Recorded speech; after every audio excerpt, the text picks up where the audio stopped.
Yes, hello, Madeline. Hello. You can, hello. Hello, Anne. Hello. Let's wait for the others to come in.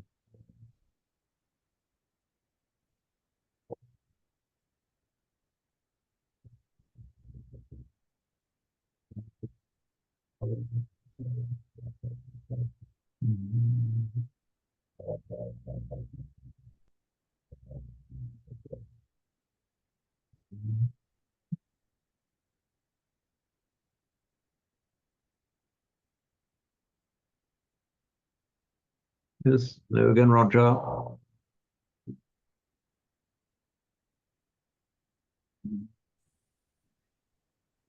I met someone who knows you, James. I met them on Sunday, Jenny Wilkes.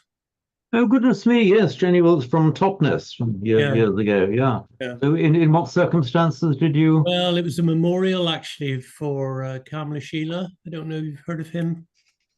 I don't think so. He wrote a book on meditation, which is quite widely used. A tree ratner person. Oh, okay, right, because Jenny was closely associated with the Srirapna, I remember now. She resigned from the tree ratner order. Mm-hmm. Right, well.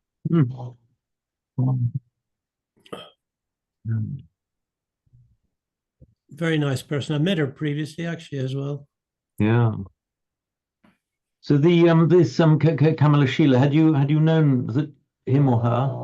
Very well, yeah, I knew him very well, yeah. Yeah. Yeah. Died quite recently, bit older than me. Uh-huh.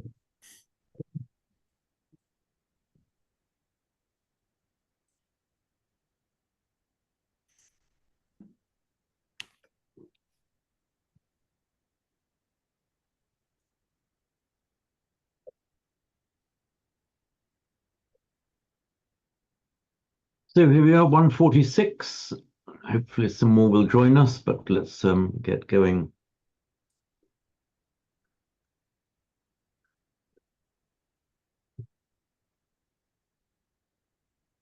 So I will deal with a couple of questions that came up last time. Yes, welcome, Dominique. Welcome back, Teresa, Lucy. Right, the first query that arose that in the in Bodhicharyavatara 620, Lucy, you mentioned that in the translation, let me just call it up. I've got it in front of us.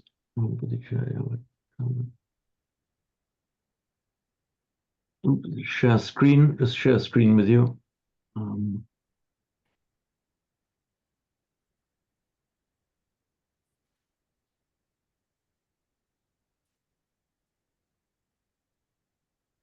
There we are. You should see the Bodhicharyavatara up here. Okay, in verse 20.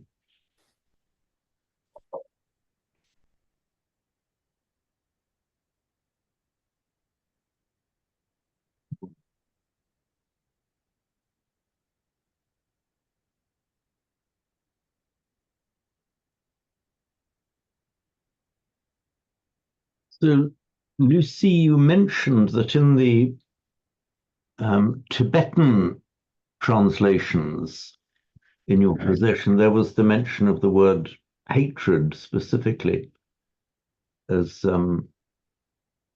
one of the things that we are seeking to conquer, hatred or ill will.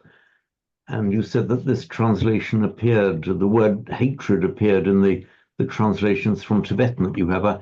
It so happens I've got three separate translations here from, I don't read Tibetan, unfortunately, but I've got three separate translations from the Tibetan, and they all do explicitly indeed include the word hatred in them.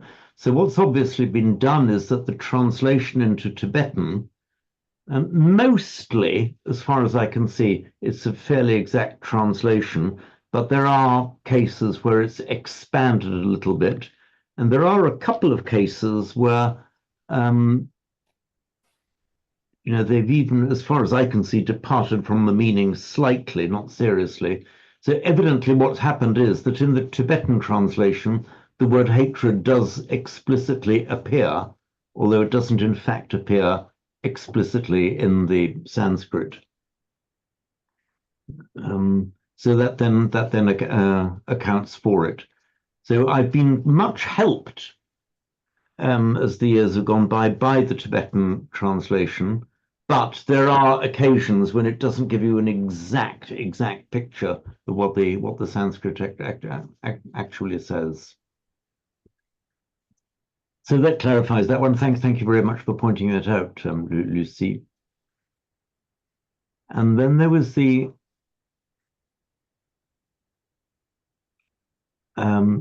question that Madeleine raised about upasmehe. Oh, by the way, Madeleine, are you sure you were telling me that I'd forgotten to send out the email at the end of the last class, so I resent it. Then somebody said, "Oh, but you did send it." Oh, because maybe it's my mistake. I'm sorry. Because Okay. I checked my email. Maybe I canceled them as or the previous ones. But yeah, okay, not to worry. It's not I'm serious. sorry. No. I mean, it may be that this other person was just looking at the previous week or something. I have a point on that, James. Hi. I agree. I agree with Madeline. I didn't get that one. But it maybe the person who told me that I did send it may have been looking at a previous week. There are various things now, and because as you get older, your memory isn't quite good as to what you've just done. So various important things like remembering to turn the gas off before will check that the gas is off on the cooker before I leave the house.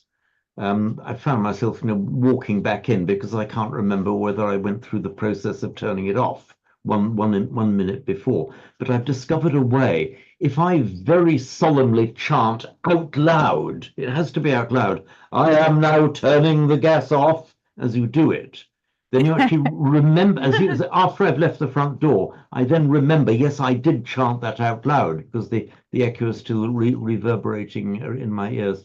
So now what I'm going to have to do, as I send the email out at the end of the class, hopefully this evening, I will actually chant out loud, "I am now sending out the class email."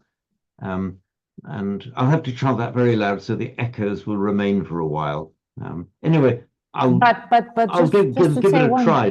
Give it a try to see if it works. But one thing that I've noticed is that the Buddhist Society emails don't come through anymore with the warning about the class and this link. Oh, that's odd because mine do. Mine did as well because they send it to me. Yeah. So it may be that your name has accidentally dropped off the Buddhist Society's. Yeah, because I haven't been getting them. I think if I remember properly, that at a certain time you notice that we are not getting from the society the email regularly. Some don't get them, and then you decided to make your personal email, and that's how it worked for a few months now, because I don't get anything from the society. I get yours. So this, you have changed personally, you have changed the system that you send to your student personal email. So that's why we don't get it from the society. No, well, actually, it was meant to be simply in addition to what the Buddhist Society did. It's intended. I mean, I'm still receiving emails, and Roger has just mentioned that he gets them as well. No, I don't get it, even though I changed my email address for them because they ask me, your previous email doesn't work. You change it to Google, to Gmail. I did it. I received it. The problem has been solved.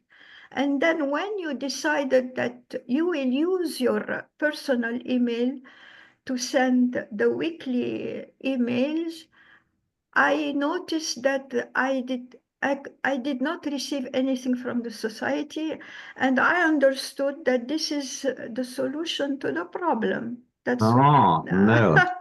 I don't think it is. That sounds to me, because I'm still receiving them. And I mean, are there any others of you who are regularly receiving the weekly emails? I receive them weekly. Okay, so that's from the Buddhist Society as well as me.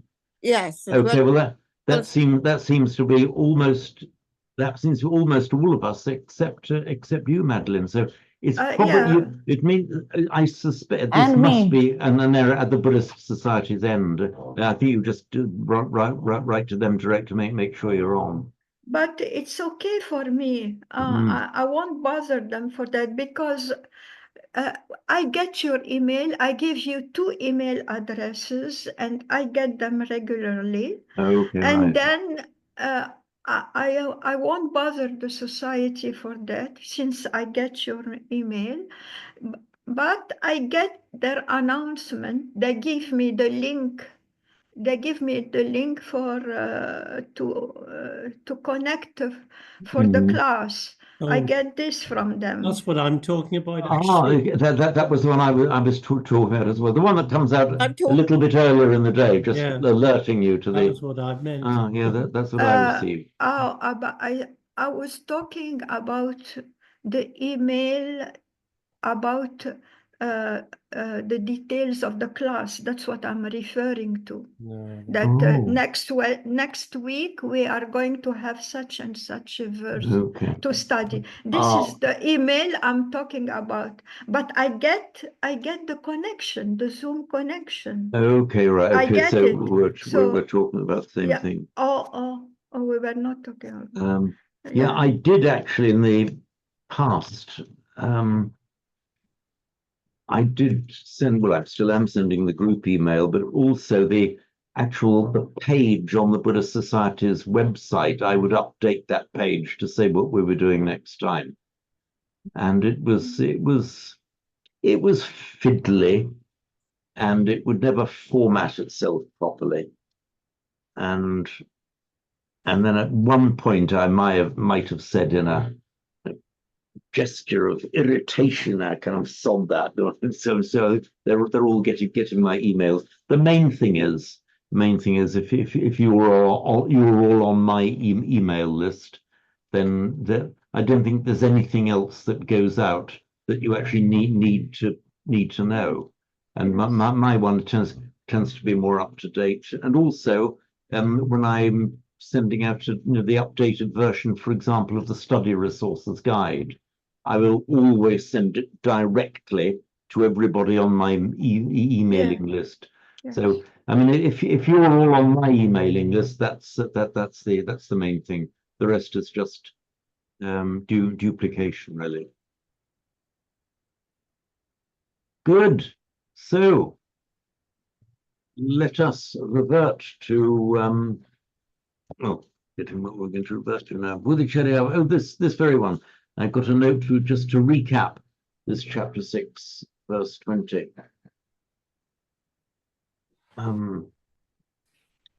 That's Urasarati ghatanye pratichantu jayantyarin te vijayanaha shura sheshastu mritamarakaha. So, those who pratichanti, receiving, urasati ghatan, the arati ghatan, the blows inflicted by the enemy, urasa, on the chest, in other words, not turning your back, but facing those blows. Those who, doing that, pratichanto, receiving those blows, jayanti arin, defeat the enemy, te, repeated, it's the emphasis of those are the ones who, vijayinah, are the conquerors, the heroes, sheshastu mritamaraka. The rest, everyone else, are the slayers of what is already dead. So any comments, queries or doubts? And then we can move on to the next one, which is the Bhagavad Gita 146.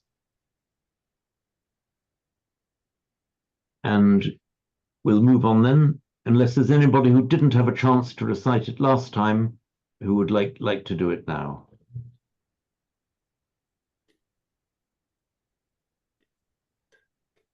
Okay, here we go then.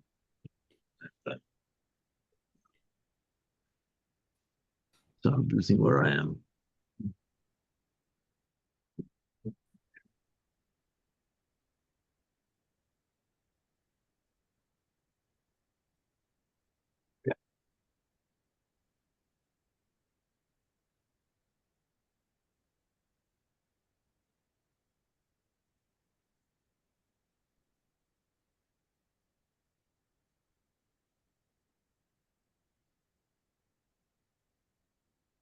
So I don't know if you can hear it. I've got builders in the house and there's a drill going on in the background. I'm afraid that if you can hear it, sorry, there's not much I can do about it, apart from sending the builders away. But having got them here, the last thing I want to do is send them away. I don't hear that. Okay, that's right then. Maybe it's just not coming through my. Oh, there you go. That's right. I think it's because it's quite a sensitive microphone, and it just picks up what I'm saying without picking up an extraneous noise. Hopefully, that's what's happening. So, Bhagavad Gita.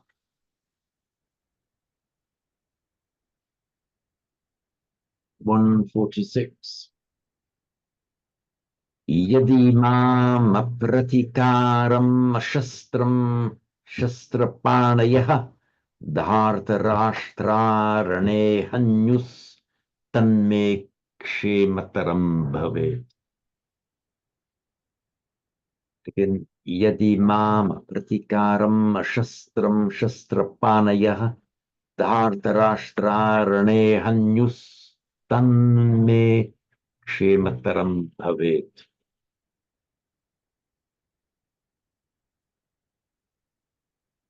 So the Dhartarashtra are the Dhritarashtrams. This is a standard way of making a patronymic.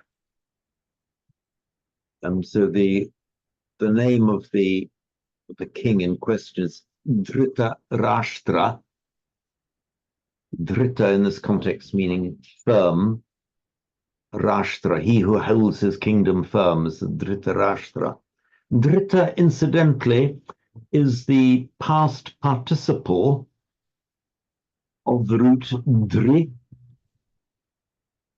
which is where we get our word dharma. It's from the root dri, meaning to hold. And the idea also held firm, to hold something firm. So you see the drita, the bit I'm highlighting there, just means held. You want to make so his name is Dhritarashtra. You want to make a patronymic, so you make the vriddhi of the re becomes r. So Dhartarashtra is what we would say the Dhritarashtrams, the sons of Dhritarashtra, or Dhritarashtra's the people. So yadi, if these people, the Dhritarashtra, the Dhritarashtrams, shastrapanaya, literally weapon-handed, meaning with weapons in their hands. Hanyu is the optative from hand to kill. Hanyu, if they are to kill me, if they were to kill me, rane, in battle. Tat me, by somebody becomes tan me, that for me, kshemataram bhavet. That for me would be generally more peaceful, more just generally a better outcome, more easeful, I put it, safer, more easeful for me.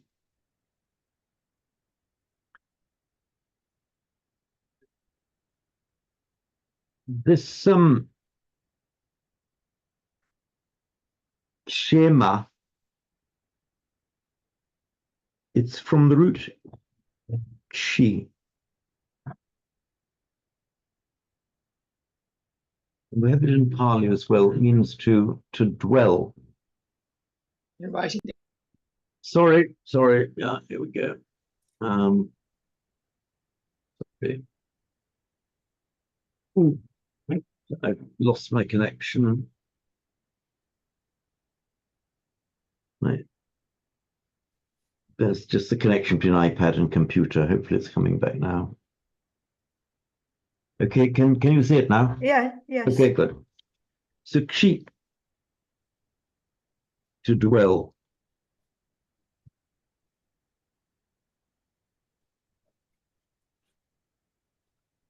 And kshema is a dwelling.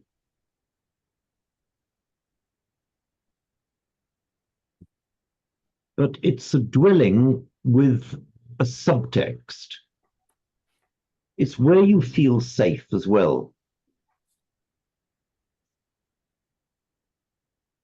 And it can be used also as, like, quite rarely as an adjective, used as an adjective and make a comparative. Kshemataram is more dwelling like where I would be at greater ease.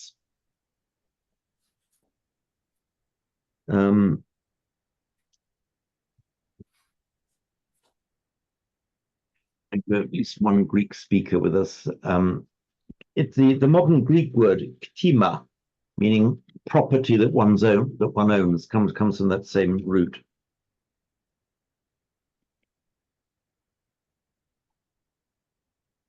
So it means one's dwelling. It also means security or safety.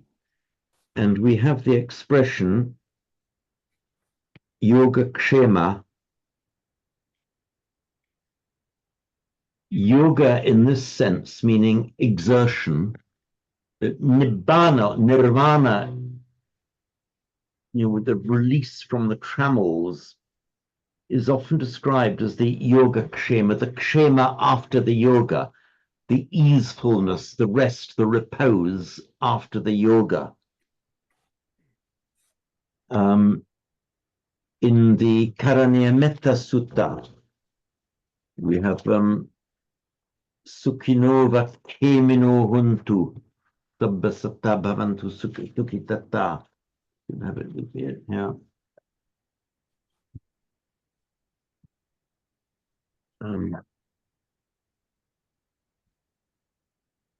Let me just call, although it's Pali, let me call it up because we've got exactly that same word appearing. Hopefully I haven't. I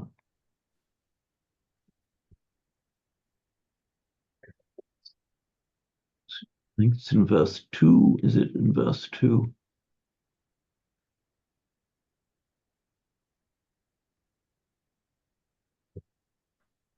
No, it's in verse 3. In verse 3, Sukhinova Kemino Huntu, which in Sanskrit would be Sukhinaha Kemino Bhavantu. So in Sanskrit, Kshemin,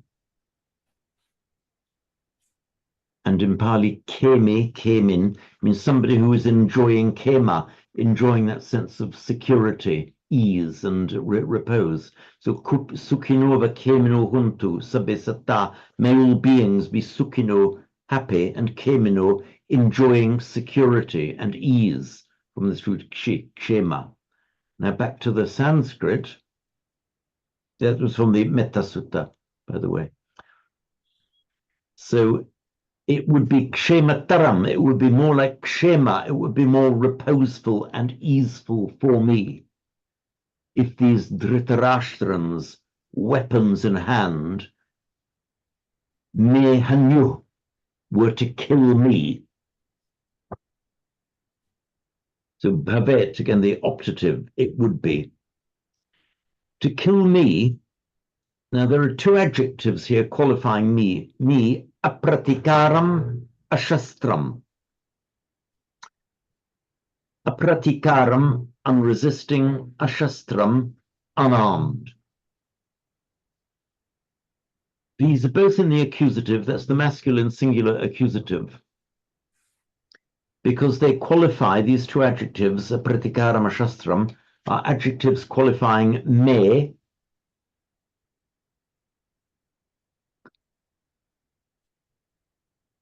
Hold on, point out my error.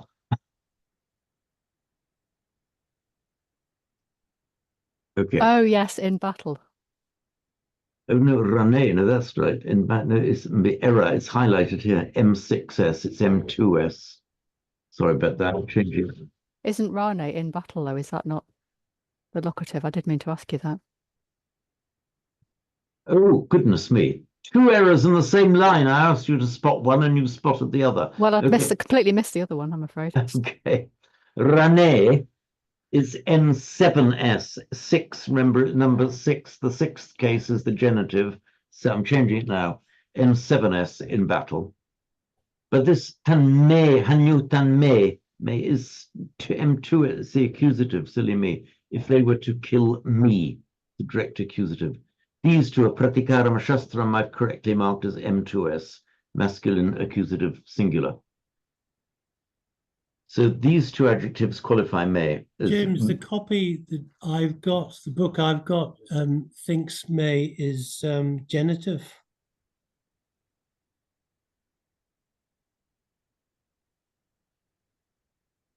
You know, I've just realized it could be either. Hmm. Okay, and I'm going to say why. There's two. Okay. And when you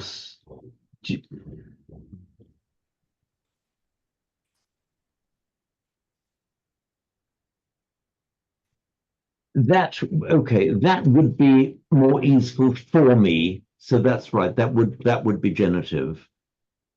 It would be more easeful for me. But could this also be construed as the direct object of hanyu? Ah, no, probably not, because the tat intervenes. Oh, sorry, my brain is going, sorry, I'm going to try and bring my brain back. Silly me. Start all over again. Forget what I said. The M2S is right here as the direct accusative. Okay, sorry about that.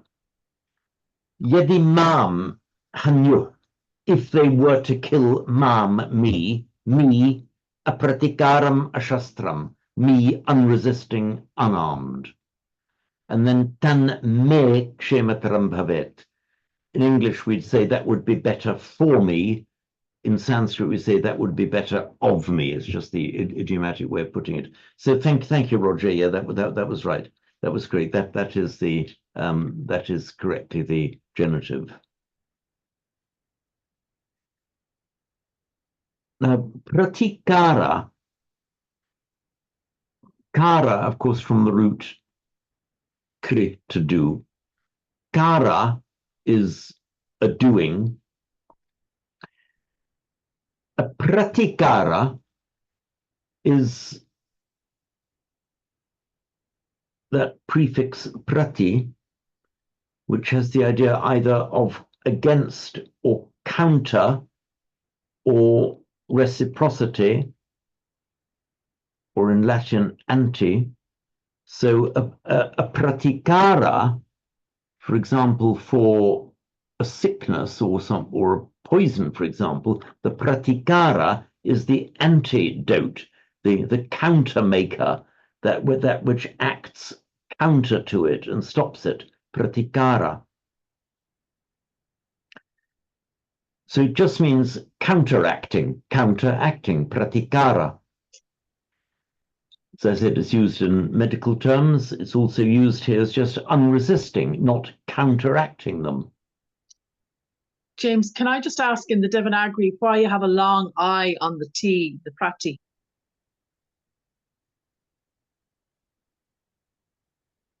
Pratikaram. Is it one of those ones where both would be allowed? Oh, goodness me. Either I got a clever excuse, or I just need to be a bit more careful with the with the But when you proof. said it, it sounded like it was a long I. Pratikara.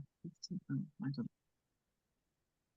Anyway, just is it a long I? So pratikara. My book. There is my a book version's got pratika. a long E. I'm sorry? My book version has got a long E. Okay. I can explain. Let me explain everything. Please, sir, don't beat me yet. Okay, so it very often happens that in a compounded word where the second element is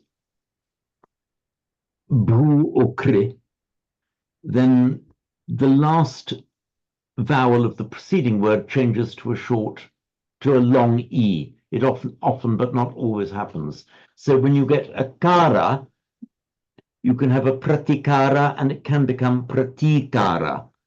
That's kind of a slight anomaly within Sanskrit, but with these two suffixes, kara and bhava, it can sometimes lengthen to an E. And it says, and here in Monier Williams says pratikara, the short E, compare pratikara. So let's just look at pratikara. Pratikara. Ah, okay, I am slightly relieved now because the dictionary says pratikara equals pratikara. Okay, both equally allowed. But has your version got a long E in it, did you say, Roger? Yes, it has. Okay, so I think let's just change this. So from the purely linguistic point of view, pratikara and pratikara are both equally correct. But let's just change it to E because that's what it says here. Thank you, Jay. There we are. The pratikaram.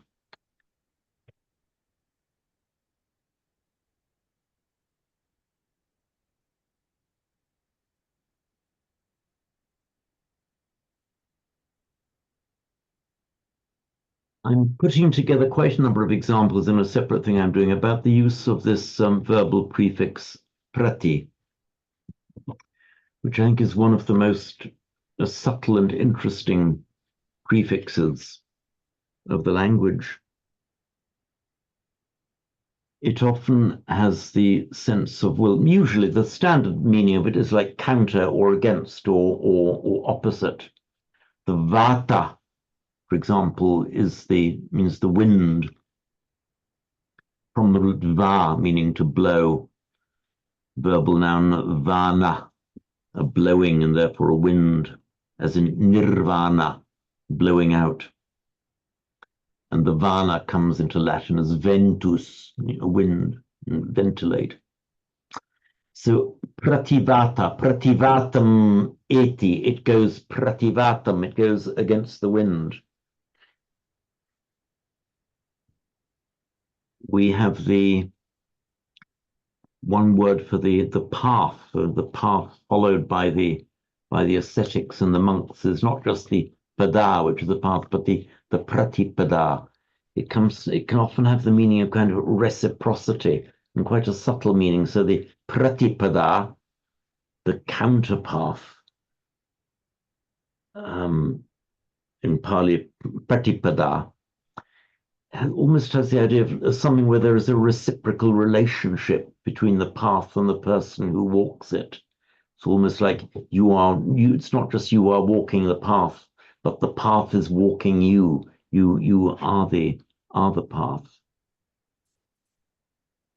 If you abandon a vice, it's the sarga, releasing or letting go, nisarga, letting it go from yourself, casting it out. But even more expressive is the word prati nisarga, where the idea is not only are you expelling the vice from yourself and getting rid of it, but as if it's a mutual thing. The vice itself is bidding you goodbye. As if the vice has a life of its own. You are getting rid of it, and it equally is accepting it's getting rid of you. But here we see pratikara or pratikara in the more normal sense of unresisting, not counteracting. Think of pratikara, counteracting. And ashastram shastrapanayaha. Shastra means a weapon. It's from the root cut. Where we put my pen?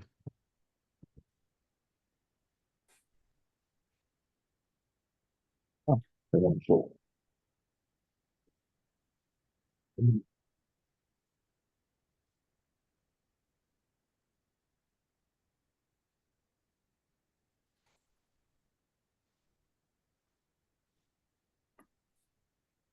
Is the iPad back? Yes. Okay, thank you.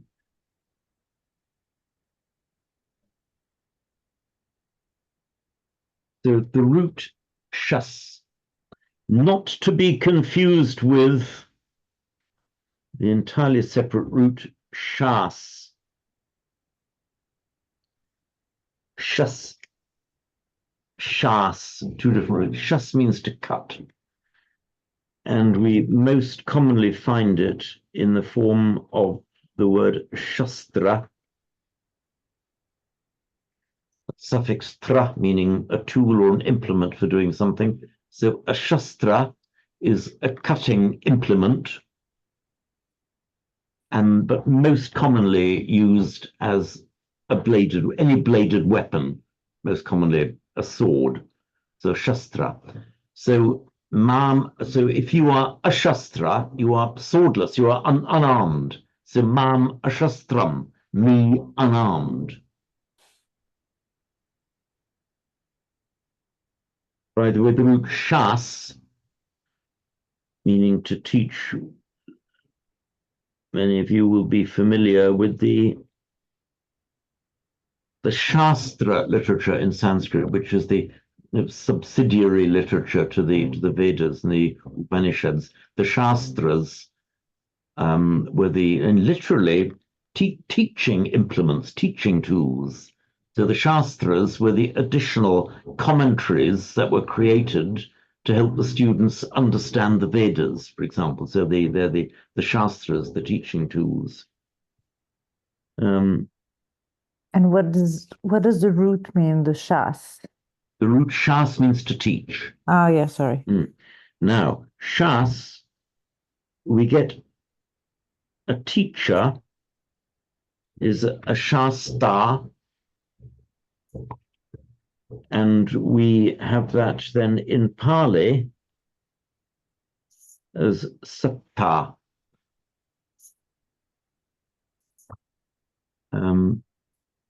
As in Satta Deva Manusanam, teacher of gods and men. That's in the Itipiso chant. So Shasta in Sanskrit, Satta in Pali. Anyway, but here we're dealing with Shastra, meaning a weapon. And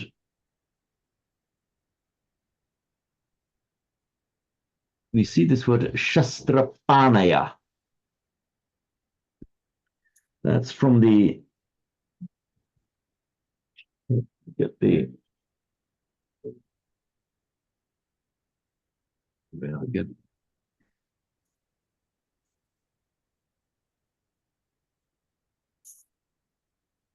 so pani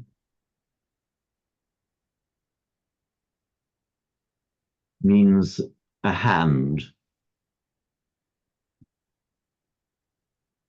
Some of you will be familiar with the deity Vajrapani.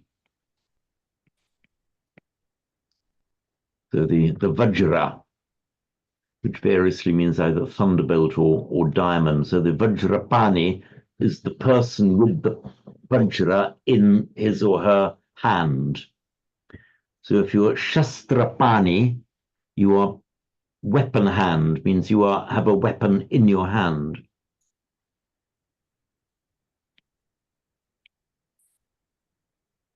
And the plural is a regular plural. There's masculines ending in a short E, Shastrapania, which is what we see here in the text. So shastrapanya, weapon-handed, means armed with weapons in their hands.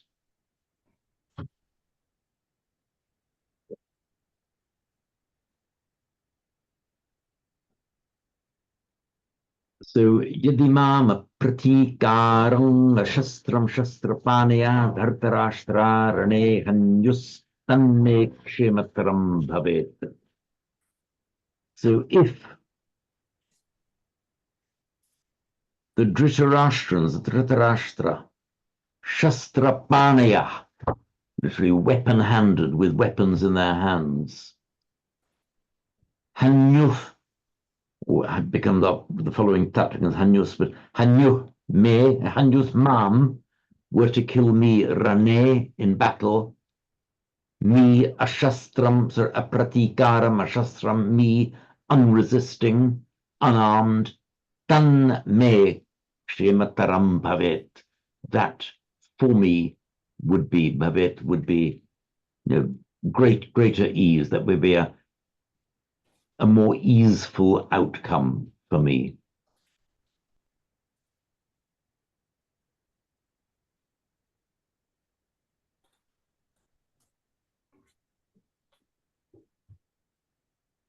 So we'll have some recitations of that, but first, any comments or queries? Please ask.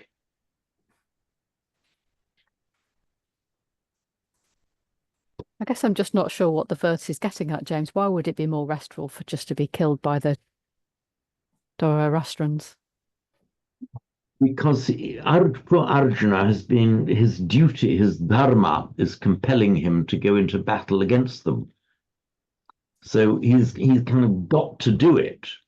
Though at one point he says, "Nayutsye, I will not fight." So he's got to do it. But on the other hand, the people whom his duty compels him to fight are, you know, members of his extended family, including some of his former teachers. You know, when at an earlier part of this chapter, you know, the Krishna tells Arjuna to take his chariot in between the two armies, Senayor Ubhayor Madhye, into the middle of, in between Senayor Ubhayor, both armies.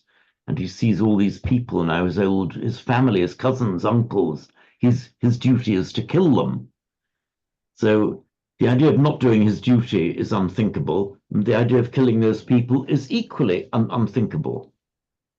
So that's why he's saying, well, okay, I've got to do my duty, but it'll be doing my duty of killing the family is so awful that I would rather, if they let me just go into battle and they can kill me.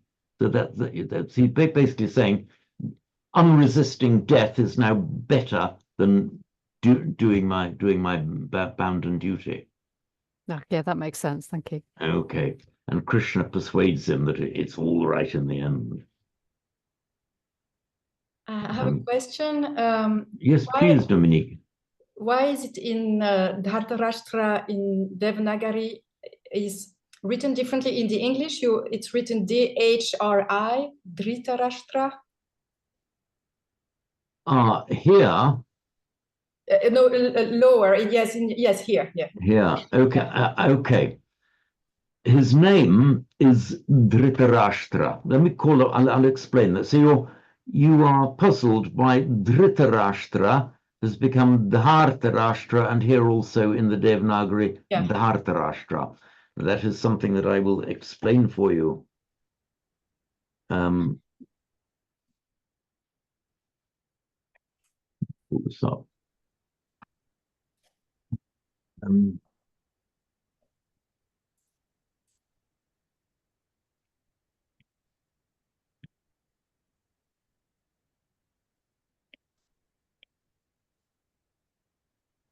So his name is Dhritarashtra.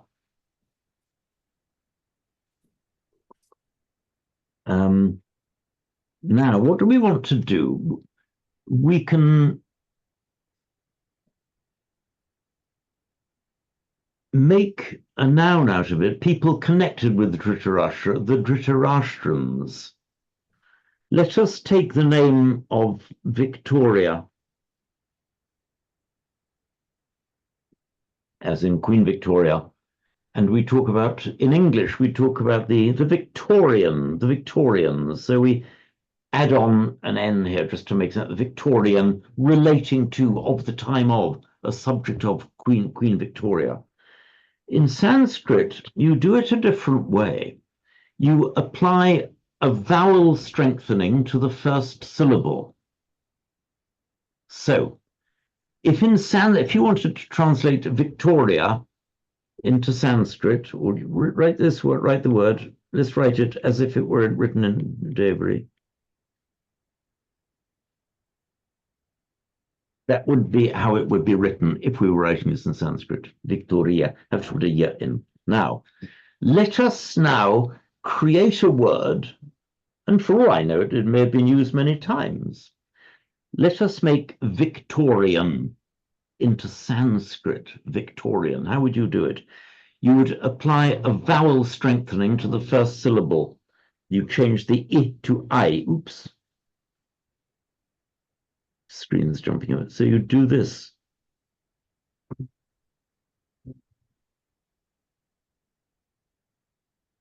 Victoria. So what happens? Victoria would be changed to Victoria. That now means Victorian. You make a derivative adjective out of it. There was a king Kunti, and the sons of Kunti make a derivative adjective, and they were the Kaunteya.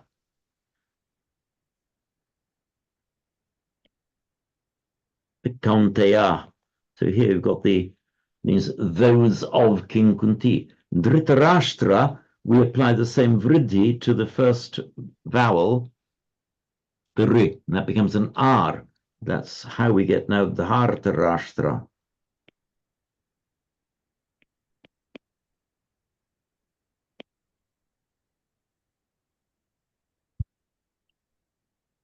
How would you say a Buddhist? One of the ways of saying Buddhist in Sanskrit. So we've got Buddha. Buddha. Becomes Buddha. So Buddha, exactly. So was that you who said that, Roger? Yes. Yeah, thank you. That was correct. It becomes Buddha. So by strengthening, as we put it, the first syllable, Buddha, Buddha, Dhritarashtra, Dhartarashtra, Victoria, Victoria, Kunti, Kaunteya.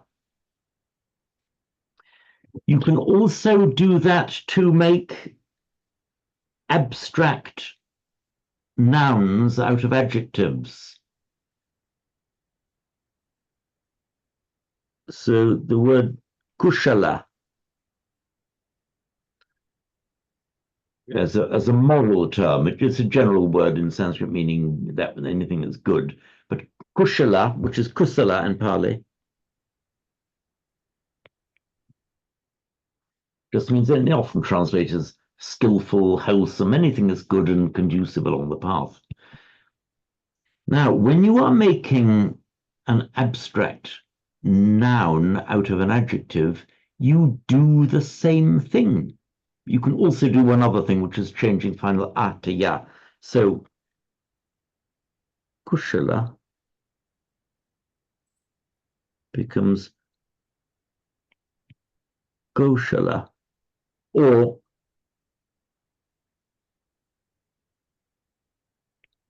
goshalya.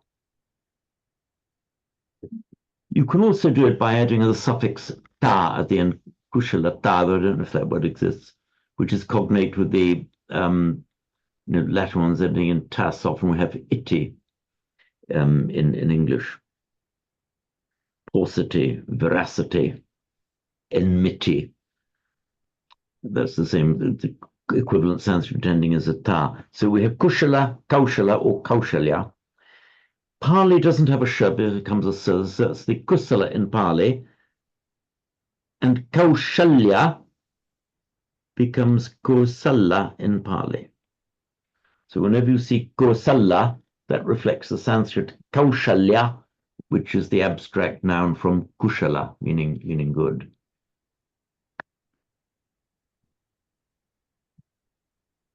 Where were we? Thank you. Just a question: is kushala the same kush that in Hindi became happy, me kush ho? Is it the same root? Khush ho. Kush. Khush. No, hang on.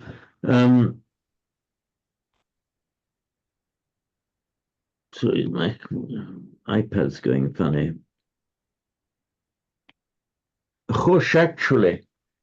That's that's from the Persian khush. Okay. And which then comes pronounced as a khush in Hindi. But no, I suppose it may be that in the dim and distant past it might have done. I'll have to check up in my Persian etymological dictionary for that. I might find it. It would be entertaining if it did. My first reaction is to say, nice try, but I don't think so. But I might have to eat my words on that. So I'm going to check. So, for example, get the words like khushhal, which means happy. It's from Persian khush in the Arabic hal, combined with khushhalun, when I'm very happy. So I'll check that. So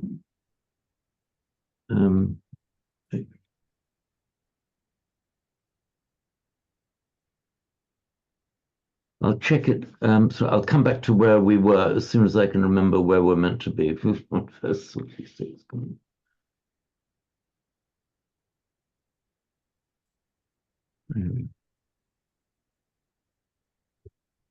So hopefully then, Dominique, that has fully explained how Dhartarashtra is the Dhritarashtrams. Yes, thanks. All right. Oh, before I forget, I started answering Madeline's question about Upasmahe, but I started. I was going to remind you after the Bhagavad Gita. Let me do it right now before we forget.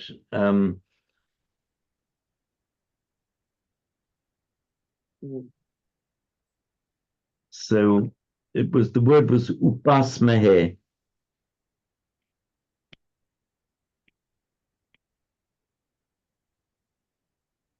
And I rashly queried that and saying, should it be Upasmahai? In fact, Upasmahe, that's means we sit up to Asmahe as we sit. Asmahai, the form does exist, but that's the imperative directed to us of let us sit. And it's from the root as, meaning to sit, from which we get, for example, in yoga, we have the asana. The asanas, yeah.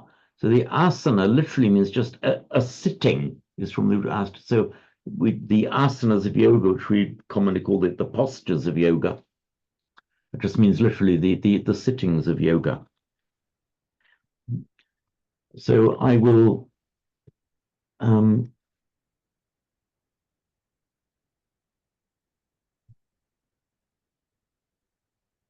somewhere I had I got it ready for you.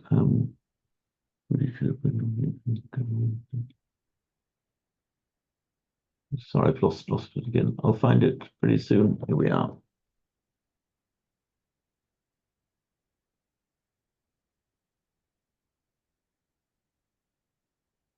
I've got here the PDF edition of the Sanskrit grammar for students. I do strongly encourage you to go online and just buy the reprinted copy. I know that Roger already has. Unlike many reprints, this reprint that's freely available quite cheaply online has come out very, very clear indeed. It's not like one of these kind of shoddy reprints, which is all blurred. This one is very, very good indeed. And this is just a freely, that's the one, Roger. Yeah, that's the one. I do urge you to get it because it will be, and it's a Sanskrit grammar for students, and it really is. I mean, it's so clearly written. This in the book, he's got these conjugations. Whoever copied this made an error, because when you get to the conjugate, there's a little section around the middle of the book where he gives the conjugations of the verbs, and I'll hold this up to the camera. You can see in the book it's done oops, sideways, so you have to hold the book up like that. You can see why. It's a way of holding up the verb tables. But the person who copied this just did one spread and got the first page with it, and the second page only got a little bit of it before going on to the first page. So he ought to have copied both pages separately, but he did only one. Anyway, what he did on this one is still enough for us, because the as is the second, the class 2 verb, means the endings are joined straight onto it, as in dvishmi, dvishva. Now look at this one, dvishmahe. The mahe is the Atmanepada, second person plural. We hate, dvishmahe. And from the root asmahe, we sit. Now, upa asmahe becomes upasmahe. That was the word that Madeline raised, to sit up to. So it means to approach and to sit, and therefore has the meaning of sitting at the feet of the teacher in reverence, that upasmahe, we sit up to. We see a similar word in the Upanishads. So another word, by the way, meaning to sit is, there's both as and sad. Sad meaning to sit also. Directly cognate with the Latin sedere, and then our English words sit and seat and saddle, they're all from that same root. Is it linked to sadhana as well, the practice? No, that is actually sadhana. It's a duh. Okay. Okay, so that is from a different root. So sad. Now, if you sit down, you can put the prefix ni in front of it. Ni means in or down. So nisad means to sit down. Simple enough. And because of the preceding I in the same word, the sit becomes a sh. So nishad, to sit down. Now, supposing you approach somebody and then sit down. As you approach somebody, they use the same expression in Sanskrit as in English. You go up to somebody, you go upa. So upa means up to, as in approaching. So you have Upanishad, from which we get the word the Upanishads. We all know the Upanishads. So the Upanishads are simply, the word means going up to somebody and sitting down. And because the Upanishads are then the recitations given, the teachings given by the teacher to those who had come up to him, who had gathered around him and sat down. So the imagery here, people Upanishad, up to, down, sit, people who've come up to him, sat down, and are now receiving his teaching. So this word Upanishad is just the up-down sits, people who come up to him and sat down.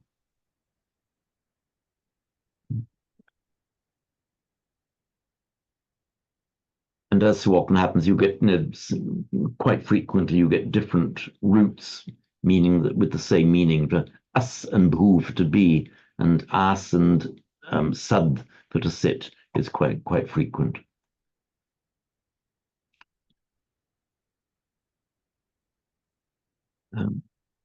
So I've lost our place.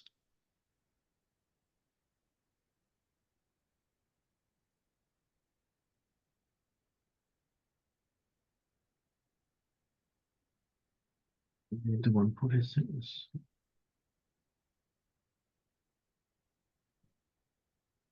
Okay, here we are again.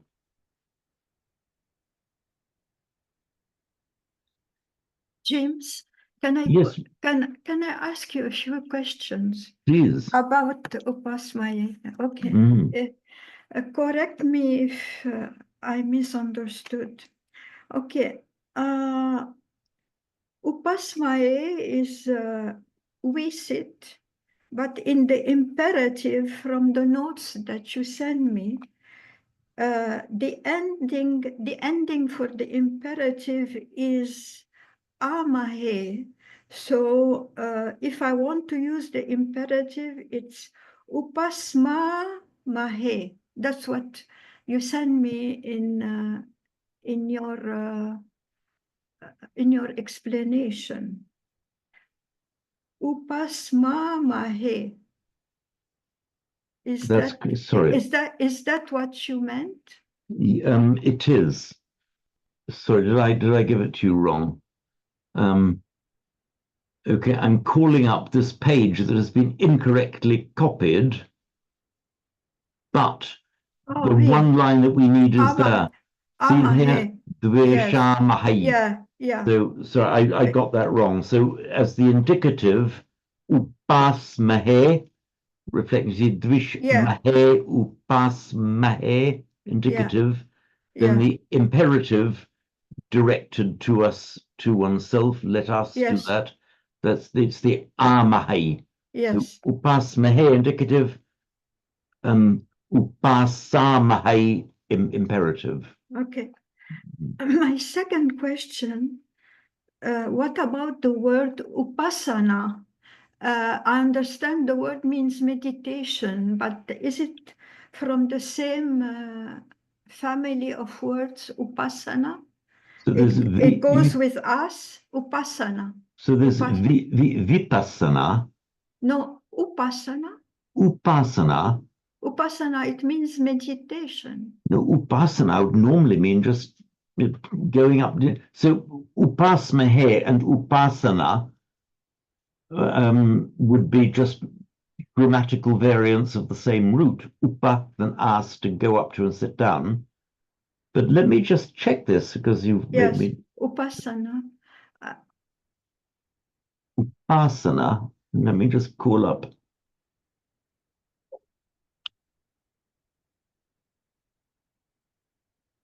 Okay, so I'm just looking up the root on its own. So upa plus.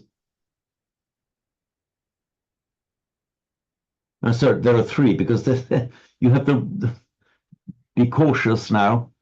We've got the three roots: us to throw, us to be, and as to sit. They can all have an upa in front of them. So 1, 2, and 3. Here we go. Upa as, to sit by the side of, sit near at hand.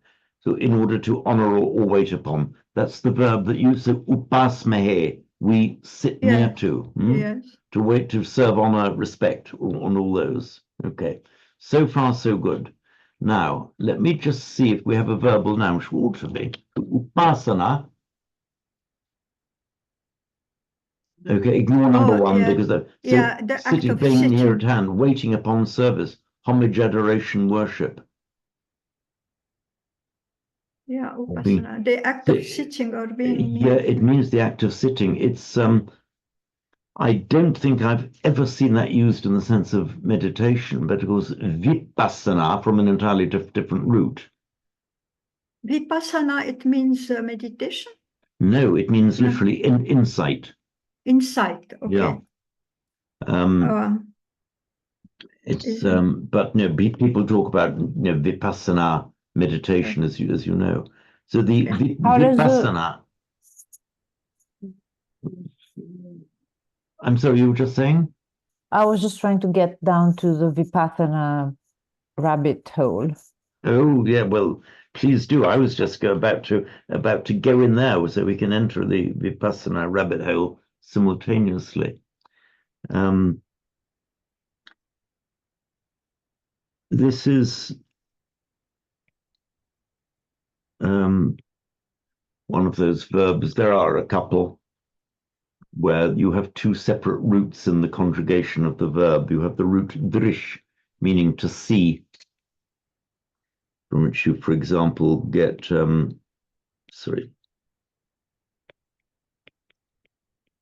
drishti, literally a seeing, which then means a view or an opinion. It becomes ditti in Pali, as in samadhi, literally right seeing, which is often translated as right view. It makes the root drish, to see, makes its present tense from a different root, pashyati. So he, she, it sees is pashyati. So you don't say drishyati. And we do the same happens with a couple of verbs in English. Well, at least one I can think of is the verb to go.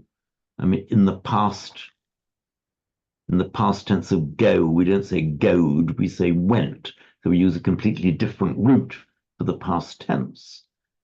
You do the same in French, for example, aller, to go.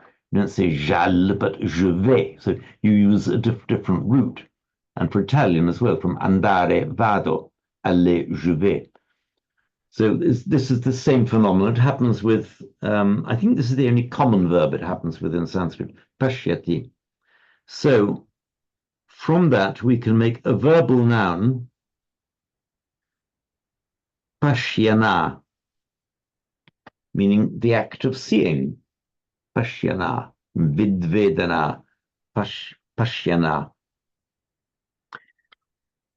If you put the prefix vi in front of it, the separative prefix that has the idea of away, off, separating, splitting into two, you get vipashyana, which by regular phonetic mutation becomes vipassana in Pali. So vipashyana, vipassana, just the Sanskrit and Pali variants of the same word.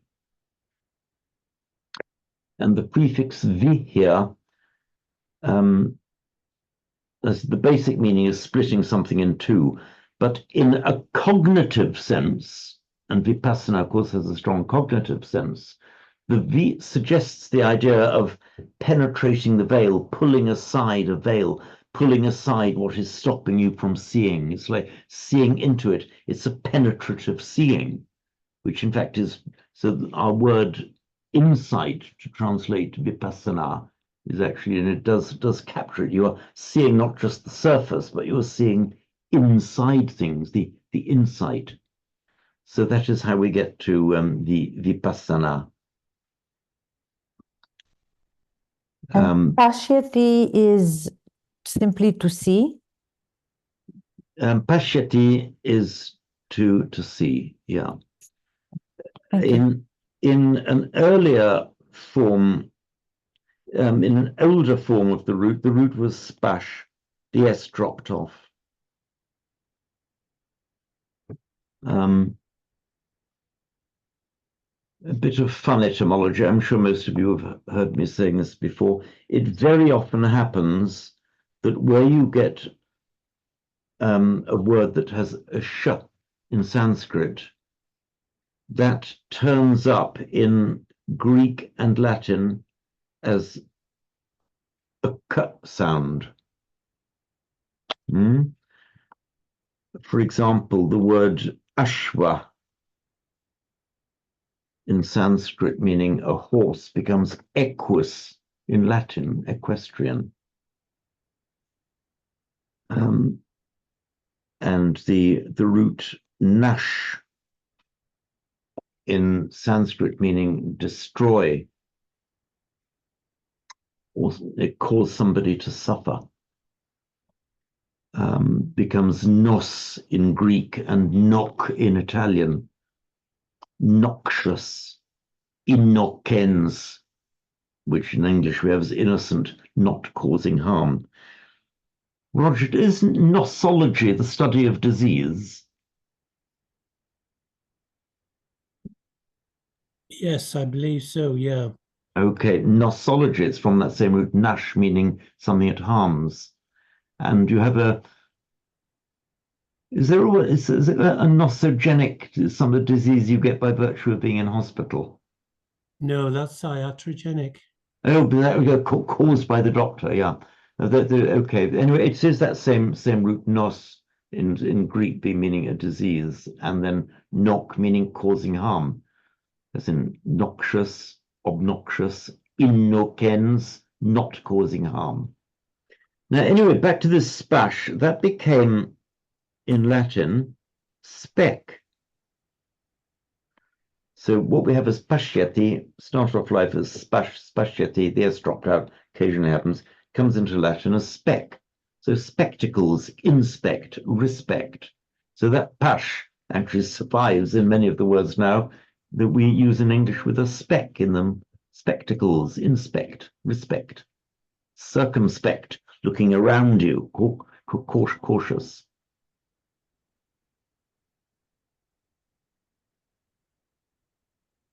And words the sh as well. And for example, ashta,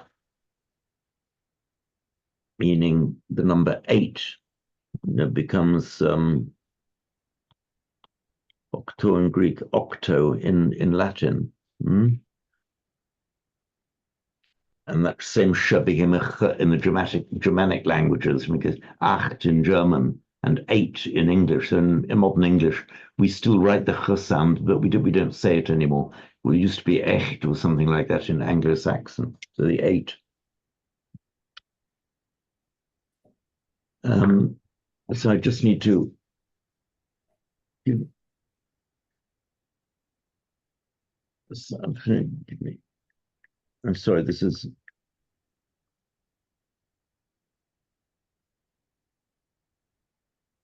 Sorry about that. Sorry.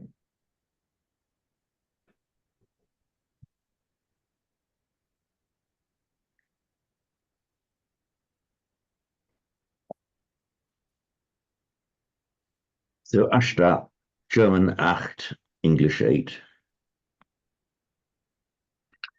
Right, sorry, back to where we were again after that entertaining rabbit hole. Well, entertaining for me anyway. God knows what you think about it. Bhagavad Gita.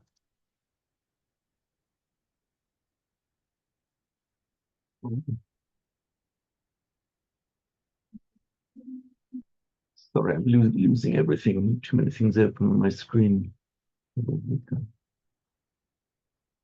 Oh, here we are again, yeah.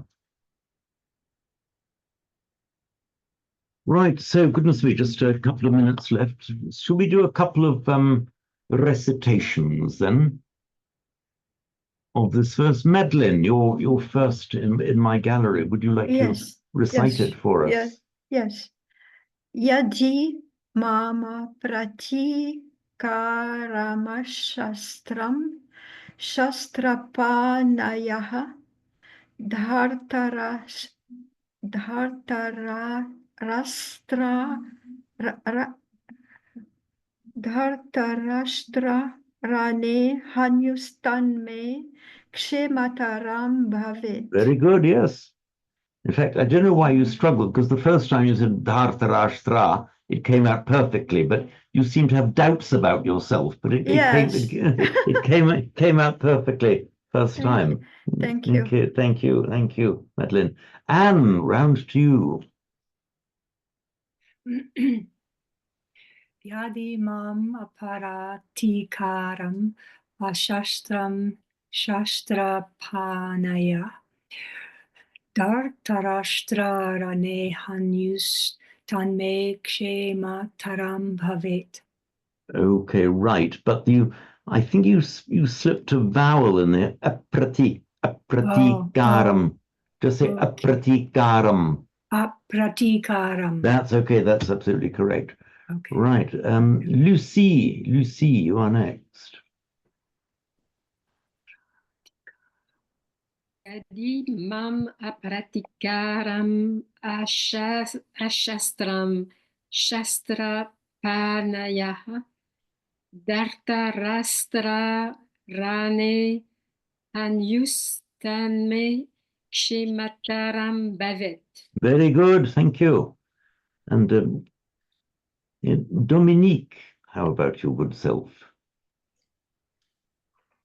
Yadi mama pratikaram shastram shastrapanayah dharta rashtrarane hantyus tanme kshemataram bhavet. Ah, lovely. Well, I do love hearing this chanting.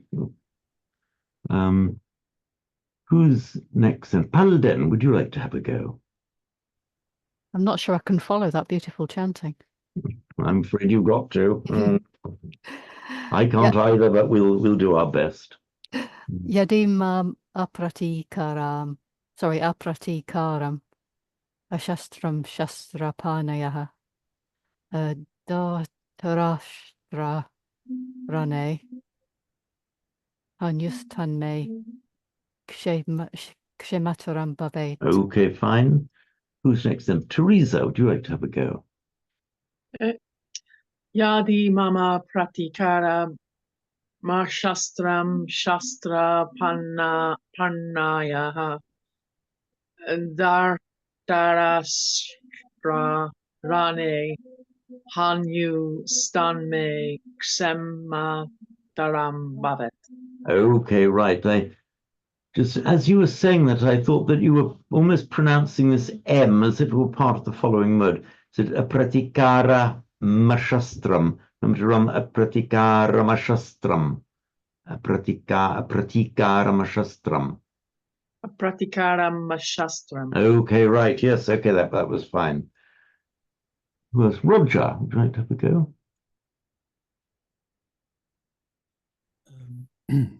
Yadi mam apratikaram ashastram shastrapanayaha Dhartarashtra rane hanyustan me kshemataram bhavet. Okay, very good.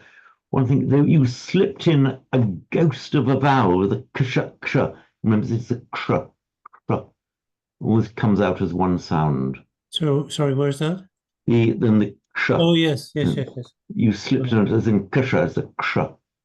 Okay. Rather like it directly corresponds to classical and modern Greek, the ks sound, which are written as a k and a s. Well, they have a separate letter in Greek, of course, but there are two separate sounds, but they're run together with no hint of a vowel in Greek, in Sanskrit. Okay, are we done? Oh, Charlene, would you like to have a go? And then I think that's everyone. I'll try. Okay, please do, Charlene. Welcome. Yadi mam apratikaram ashastram. Oh, I can't say that. Shastrapanaya Dhartarashtrarani Hanyus Tanme Kshemataram Bhavet. Ah, wonderful. And you're getting a slight an incantatory mode coming into the voice as well. Beautiful. Okay, great. So we'll leave it there. We've just gone 3 GMT. So I will see you again in a week's time. And thank you very much for joining me. Thank you. Thank you. Okay. Thank you. Thank you. Thank you, Thank you. James. Bye. Thank you, James. Bye. Bye. Bye. Bye.